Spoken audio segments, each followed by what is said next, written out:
नमस्कार साथियों, अखिलेश एजुकेशन में आप सबका स्वागत है। आज हम आप सबको बताएंगे कृषि पौधों का इतिहास। आप देख रहे हैं, लिखे हैं हम कृषि पौधों का इतिहास। इसमें जो कृषि होती है, इसमें हम एक एक का इतिहास बताएंगे, क्योंकि कभी कभी परीक्षा में ये पूछ देता है कि जैसे मान लीजिए मूंगफली का जन्म कहाँ हुआ था। तो इस प्रकार से हम कृषि के पौधों का इतिहास बताएंगे। इसको ध्यान से आप वीडियो को देखिएगा। वीडियो तो छोटा ही है, लेकिन आप ध्यानपूर्वक अगर देखेंगे तो आपके लिए फायदेमंद ही होगा। तो आइए शुरू करते हैं कृषि पौधों का इतिहास।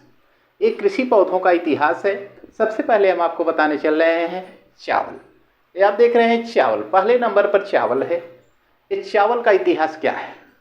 चावल का इतिहास ये है, एशिया की सर्वप्रमुख धान्य फसल है।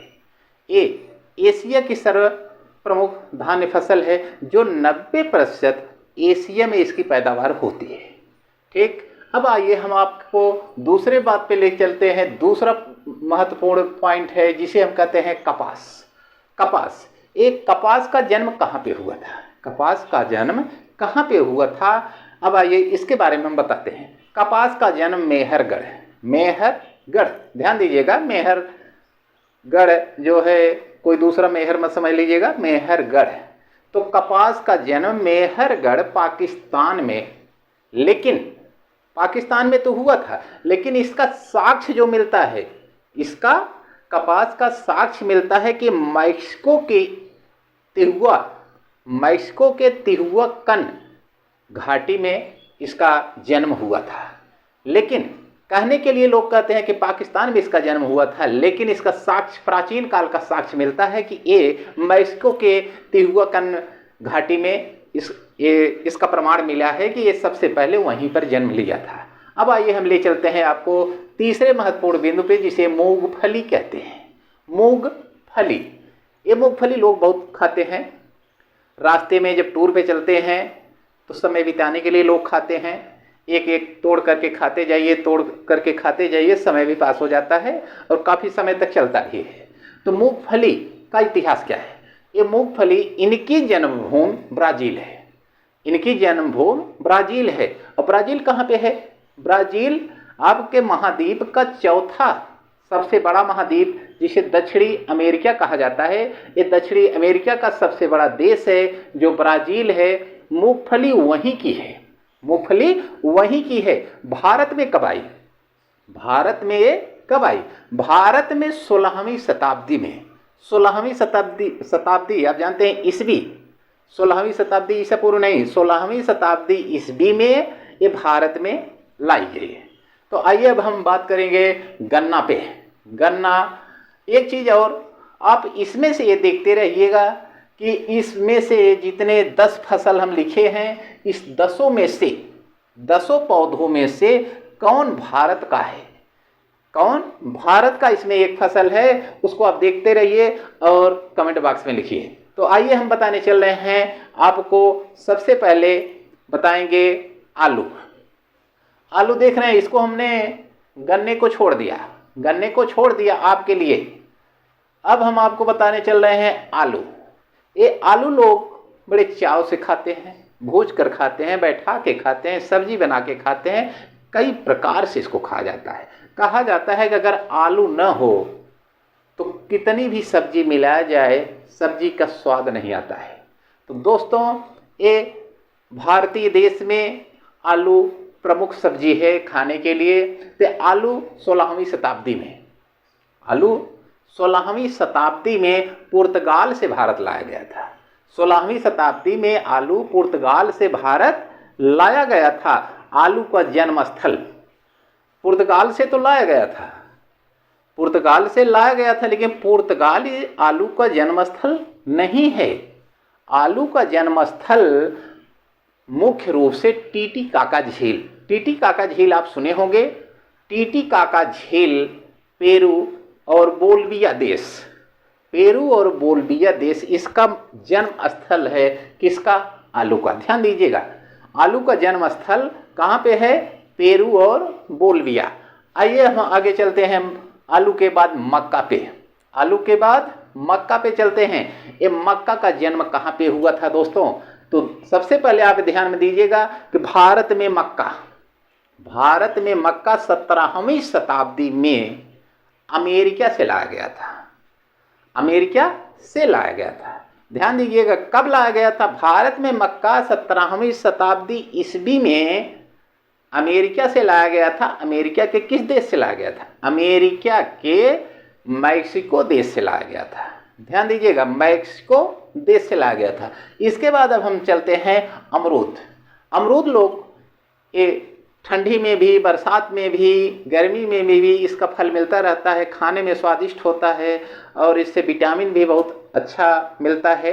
तो ये अमरूद जो होता है, खाने वाला अमरूद जो होता है, ये कहाँ इसका जन्म हुआ था? अमरूद का जन्म कहाँ पे हुआ था? यह अमरूद जो है मध्य अमेरिका दोनों को मिला करके, उत्तरी और दक्षिणी अमेरिका को मिला करके, इसलिए इसमें कहा जा रहा है कि मध्य अमेरिका। तो अमरूद का जन्म मध्य अमेरिका मैक्सिको और पेरू का यह पौधा है। मैक्सिको और पेरू का यह आपका अमरूद पौधा है। ध्यान दीजिएगा बहुत ही इंपॉर्टेंट है। अगर परीक्षा में आ जाए कि इसका जन्म स्थान कहाँ पे है, तो ध्यान दीजिएगा अमरूद का जो जन्म स्थान है मैक्सिको और पेरू, वहाँ का ये अमरूद है जो वहाँ से यहाँ लाया गया था। अब इसके आगे हम चलते हैं सेब बहुत महंगा है। 100 रुपया किलो, 80 रुपया किलो, 150 रुपया किलो, 200 रुपया किलो, जैसा वैरायटी का आप सेब लेंगे उसी प्रकार से उसका मूल्य भी लगता है। तो सेब काला सागर और कैस्पियन सागर का ये पौधा है। काला सागर और कैस्पियन सागर का ये पौधा है। ध्यान दीजिएगा ये जो आपका सेब है काला सागर कैस्पियन सागर में इसका जन्म हुआ था। अब हम आपको लेके चलते हैं काजू पे। काजू दोस्तों जिसके खाने के लिए लोग तरसते हैं, इतना महंगा है। 800 से लेकर के 1000, 1200, 1500 तक इसका मूल्य है। ये भी कई वैरायटी का होता है, लोग इसको खाते हैं। इससे क्या होता है कि स्वास्थ्य एकदम सही होता है। तो काजू का जन्म ब्राज़ील में हुआ था। ब्राज़ील यानी कि दक्षिणी अमेरिका के मध्य में जो बहुत बड़ा देश है, जहाँ पे 3-4 घास के मैदान भी पाए जाते हैं, वहाँ पर, और वहीं पर अमेजन नदी भी है, और वहीं पर ये आपका काजू पाया जाता है, और वहीं पर इसका जन्म स्थान है ब्राज़ील में। और 16वीं शताब्दी में पुर्तगाली लोग जब आ रहे थे, यहाँ पे आ रहे थे, पुर्तगाली आप जानते हैं, मैंने पिछली क्लास में बताया था दक्षिणी अमेरिका की कहानी, दक्षिणी अमेरिका का इतिहास।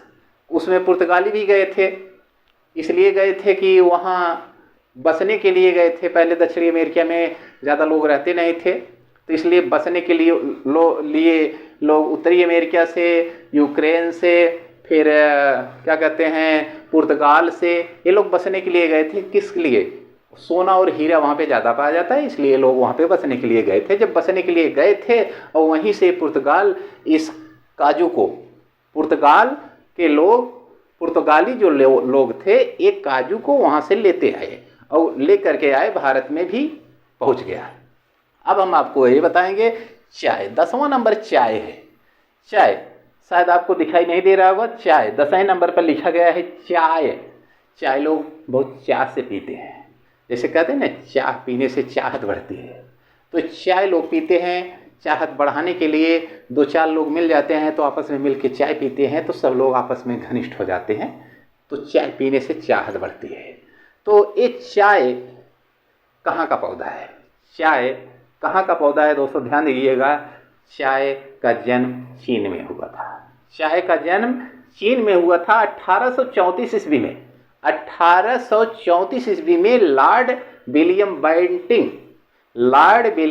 बेंटिंक जब भारत आ रहा था तो उस समय लाया था 1834 ईस्वी में। तभी से भारत देश में भी ये चाय की खेती होने लगी। और लोग, अब इसमें हमने आप सबको बताया, अब आपको ये बताना था कि गन्ना का जन्म कहाँ पे हुआ था। तो दोस्तों आप अब तक जान गए होंगे शायद कि इसमें भारत का भी नाम है, यानी कि जो गन्ना है भारत देश में गन्ना का जन्म हुआ था और भारत देश पहले से ही गन्ना का उत्पादन करने वाला देश है। तो दोस्तों, हमने आपको इतने इम्पॉर्टेंट, इतने महत्वपूर्ण तथ्य आपके सामने रखा, जो कि आप देख रहे हैं। केवल हमने जो मुख्य फसल है उसको सामने लिखा है और बाकी चीज़ हम बता रहे हैं। लिखे इसलिए हैं जिससे कि आप लोग यहाँ देखते रहें और मैं बताता रहूँ, आपको भी समझ में आ जाए, और जिससे कि कभी ज़रूरत पड़ गई किसी कंपटीशन में या किसी परीक्षा में तो इसको आप अच्छे से बता सकें। तो जय हिंद दोस्तों, फिर अगले वीडियो में मिलेंगे, तब तक के लिए जय हिंद।